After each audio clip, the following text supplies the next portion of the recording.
Saudara, polisi berhasil menangkap residivis spesialis pencurian kendaraan bermotor di rumahnya di Kelurahan Anggoya, Kota Kendari.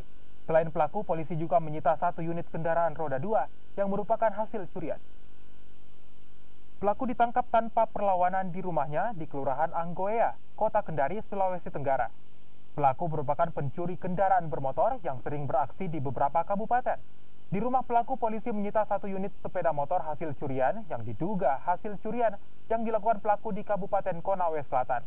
Menurut catatan polisi, pelaku merupakan residivis yang sudah 15 kali keluar masuk penjara dan baru bebas dari penjara 2 bulan lalu. Setelah kita amankan pelaku curanmor. Pelaku curanmor kita amankan di BTN Magaga, Kelurahan Bogoya, Kecamatan Wawua. Tadi sekitar pukul 15.00. Pada saat penangkapan tidak ada perlawanan. Jadi kita lakukan penangkapan ini berdasarkan laporan polisi pada tanggal 15 November dengan korban